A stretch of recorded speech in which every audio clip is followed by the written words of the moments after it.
Yeah. I'm not gonna lie, rather had fun. Tell me about this photo shoot you did. Why? How did it happen? Were you there to do like a real photo shoot and then you were like, let's do something funny? Or were you like, we're going to book time at a studio to go just make these ridiculous photos?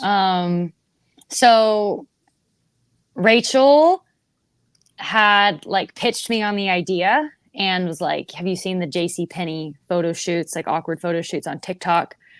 And I was like, no. And then she sent me a few photos and I was like, absolutely, we're doing this. So it's Rachel's idea.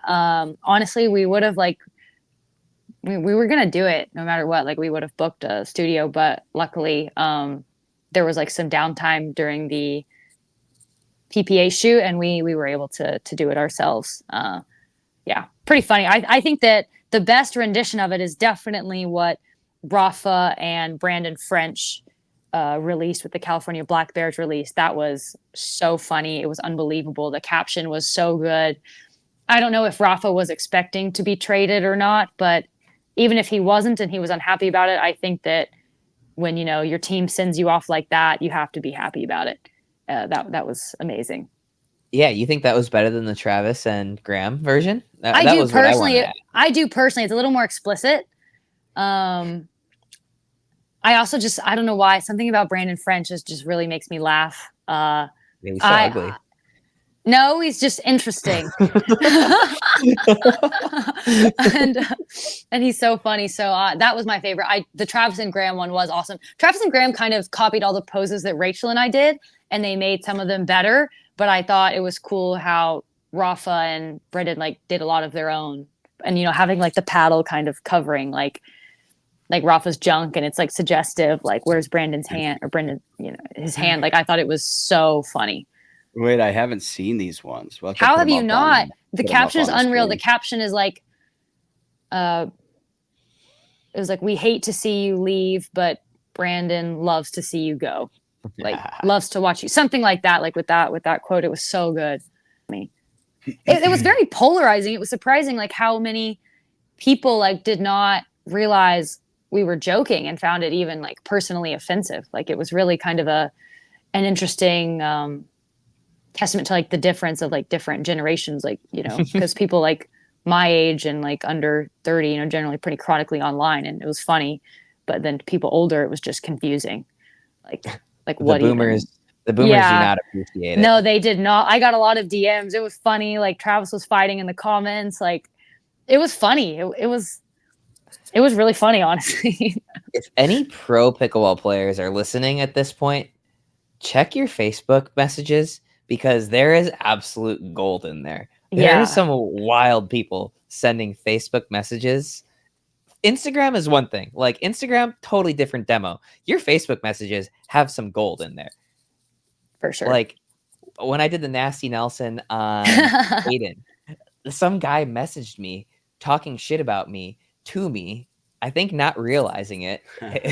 He was like, "This kid's so unprofessional," Wait, like all that stuff. I love when they I just like loved the don't know Nelson. how it all works. Exactly. There was a guy Yeah. who I was just in on the Pickleball Forum Facebook group, and this one guy just Oh, I like saw that. he just made a post, and it says, "What was it like?" It was, I never signed up for this group. Please remove me or something like that.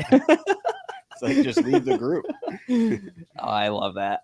I have an interesting topic. Sorry, I don't know if you guys are wanting to wrap it, but you know, Jay DeVilliers, Shelby Bates, like Jay has been going for these obscene like body bags, and like he went to CJ Klinger, like James.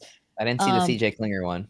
It was the same, but it went into the net, top of the net, but like so dangerous, truly so dangerous. Like I don't like it. But then Shelby Bates is complaining about how Jay kind of tried to do that to her.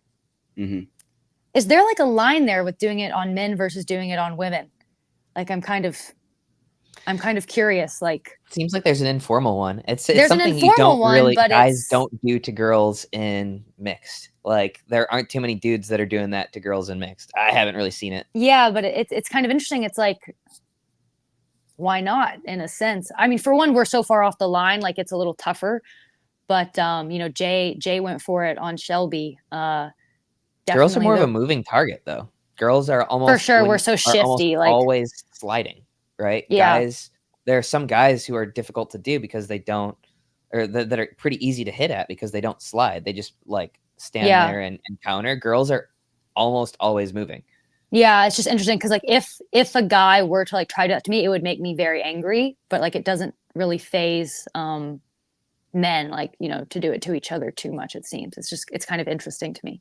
I do think there's a line of. I think that what Jay went for at CJ and James is like I think it's over. really I'd agree. I really think it's over far the really line. far over because like if that clips the tape like that could be night night, honestly. Like I think the one he went for at Shelby was not so egregious, like, It but was Really? poppy, but like I draw the line at like if you're actually aiming for the head. I do not care how hard you hit it at the person's chest, but as soon as it's up here, that's like I think that's it's also like I think Jay did it on balls that were very low to high, and so not only is he just going for like this spot, but like from that low to high position, like you would never be going for a normal speed up, and like that is a prime possibility to clip the tape and go right into someone's like eyes or head. yeah, clip the tape. I'm not super worried about. I think if it's a Okay. clean shot at the face, like I think that's just like there should be some sort of an understanding there that we're not trying to like actually hurt each other. But Yeah. like I think it's absolutely fair game to hit the ball Yeah, regardless of the positions. I have Like no problem with like going for bags, like, but I think that like going for the face, like going from a super like low to high like slap motion, like yeah. I don't like that. But it's Mhm. tough to enforce. You can't really enforce it. Yeah, there's no way that you could enforce it. I don't, Yeah. disagree. Then she tweeted, I'm not complaining about hot paddles. I'm all for body bags and aiming at the right target. But what I am not for is purposely not caring if you win/lose the point and aiming as hard as you can for someone's face with no remorse. Good thing I have fast reflexes because we're moving on. I guess I tend to agree. Like I just don't want headshots, and it's not something that you can enforce. But like I think as soon as you go for one of those, you're opening yourself up for it's fair game. And I do think there's a understanding among pros that we're not going for headshots. I agree. With I think the recent exception, it looks like Jay was at very least, if we're giving him the benefit of the doubt, like going It was upper chest. retaliation for what looked like a bad call.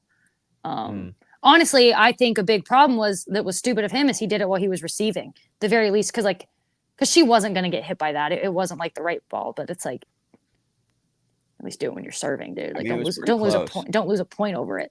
She posted a clip and she was like, this is a problem. Paddles are hot and this is uncalled for. There needs to be consequences for actions like this. He didn't like a call we made, so he purposefully took the next ball he got and hit it as hard as he could right at my face. All caps, real classy. And then Jay responded, great playing today. It didn't look like it was at her face, really. Like it looked like he was trying to hit her. He was trying to hit her. He didn't hit it like in my mind. He didn't hit it like near even close to as hard as he did on the other one. So like I don't really have too much of a problem with it with that shot in particular. But like definitely if next time I play Jay, if like there's a tight call, like I'm going to be very on edge, and that's fine. I hope he goes for it. I'll get out of the way. I think there's enormous consequences if he does hit somebody in the face through social media, right? Like he's gotten away with it because he's missed, but like he's catching heat even with these misses, right? If he were to connect and actually hit somebody in the face, like I think that that's just going to be brutal in the court of public opinion. I think there's going to be actual consequences to his brand if he does connect. Yeah, that's true. I think it's funny that Jay also was the one who got destroyed. I know. By Anna I love that. Yeah. I love that. I love that. I was like, he deserves it. It was also like stupid. It's like, what is she doing with all of that momentum, with that huge backswing? Like, you just need to duck. Like, that was insane. Right. I think that was a top 5 bag of all time. For sure. Just the situation. Like, and it was just to everyone else, it's so obvious what she's going to do. And then he just took it. Yeah, I mean, if nothing else, he's not a hypocrite because when it no, not at all. No. Like, turn around, walk back to the line. He was like, yeah, play. Hayden has gone full bag on him, I think, on each of the matches, and he doesn't care. Okay, so Proton pulled a fast one on me. They invited us and a bunch of other creators out to their headquarters in Phoenix, Arizona. I played with the Proton that day. That was maybe like 2 months ago, and I have not stopped playing with it since. So I've obviously tried a ton of paddles. The Proton, to me, it's just different. They say a lot about the durability, the fact that like Andre Deescu was using it for like 3 months in a row, which is unheard of, especially for pros who are changing their paddles like every day. But you just don't have to replace these things. The longevity, the grit, the structure of the paddle, it just holds up. They have crazy pop, insane control. So Proton seems to be one of those brands that came out of nowhere in the past year, and now they're one of the most popular paddles, selling out constantly. I just mentioned that Andre Deescu plays with them, but Caitlin Christian, Donald Young, Travis Rettenmeyer, CJ Klinger, the list goes on. All these pros are dominating the courts with paddles that leverage carbon fiber technology from baseball bats for exceptional sound and spin. Following the quick sellout of their Series 1, Proton's Series 2 paddles are now on the scene, claimed to be the softest on the market, providing top-notch control and great feel, winning a lot of medals at PPA events at the 3.0 and 4.0 level. Find Proton paddles exclusively through Pickleball Central. Use our code PRO-THE DINK to save $25 on your Proton paddle from pickleballcentral.com. That's all caps PRO-THEDINK for $25 off. Yeah. I'm not gonna lie, darling, had gonna